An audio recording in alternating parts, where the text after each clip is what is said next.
My mother never raised her voice when she diminished me. That would have required emotion. She preferred certainty. My sister, Elena, was certainty.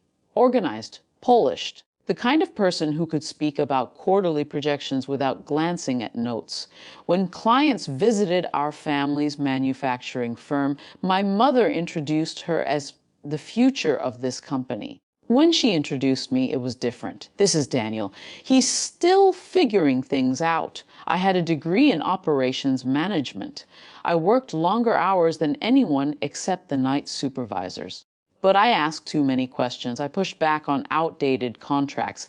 I suggested automation where tradition ruled. My mother called it impatience. You don't understand how relationships work, she told me once in her office, not unkindly. Business isn't about proving you're smart. It's about stability. Elena was stability. The day ownership transferred wasn't dramatic. No shouting. Just paperwork and a catered lunch in the conference room. Our lawyer explained the succession plan. My mother smiled across the table at Elena. I remember the smell of lemon polish on the wood table. After the meeting, my mother asked me to stay behind. You're capable, she said, folding her glasses. But not like her.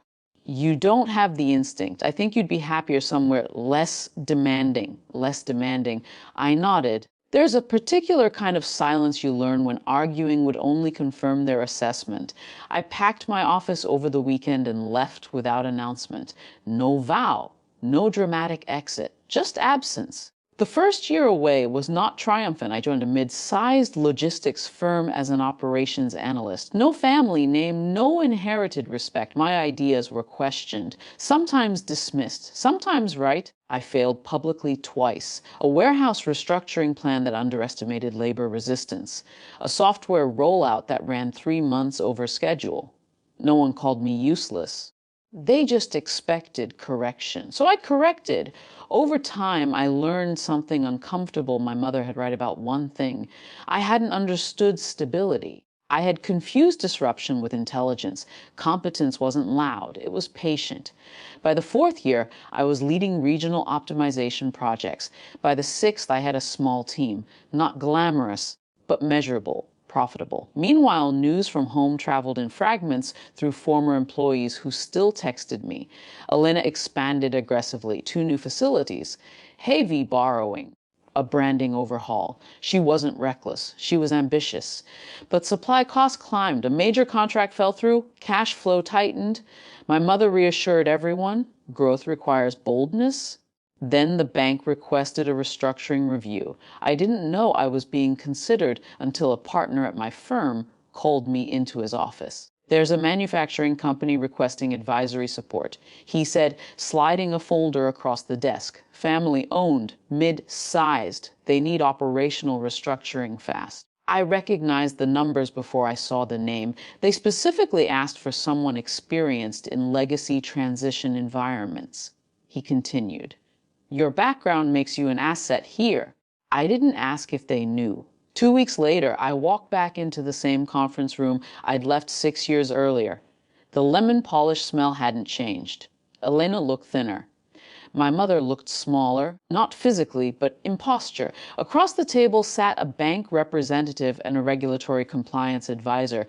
Neutral expressions, open laptops. The bank representative spoke first, his tone flat and professional. Given current leverage ratios and liquidity concerns, continuation without structural adjustment presents significant risk. No raised voices, just arithmetic. My mother tried to interject. The advisor gently stopped her. We'll need an operational audit and phased restructuring plan. External oversight is non-negotiable. Then the partner from my firm gestured toward me. This is Daniel. He'll be leading the assessment. There are moments when time doesn't slow down, it sharpens. I saw recognition move across my mother's face. Not shock, not shame, recalculation. Elena was the first to speak. You work with them. Yes, professional. Neutral. The meeting continued. I outlined process inefficiencies, inventory lag, overextended credit lines, not accusations, just systems. I asked Alina targeted questions. She answered carefully. She wasn't incompetent. She was overwhelmed. When my mother began to defend past decisions, the bank representative interrupted gently. Respectfully, this is about forward viability. Authority doesn't shout. It sits at the head of the table and references clauses. For the first time in my life, my mother didn't override the room. She listened. At the end of the meeting, the terms were clear. If they agreed to restructuring under our firm's supervision, the bank would extend revised credit conditions. Without it, liquidation risk increased, external consequence, concrete, unmistakable. After the others left, it was just the three of us. My mother looked at me for a long time. "You've done well," she said finally. It wasn't warm. It wasn't cold. It was factual. "I've learned a lot," I replied. There was so much unsaid between us, the years of dismissal, the quiet departure, the label of uselessness that had followed me longer than I admitted. But I didn't bring it up because I didn't need to. Over the next 8 months, I worked with Alina's team.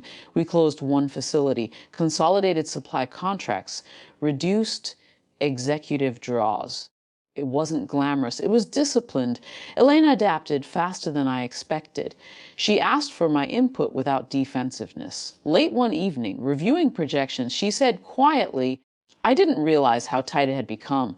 "I know," I answered. We didn't revisit childhood. My mother attended every major review meeting after that.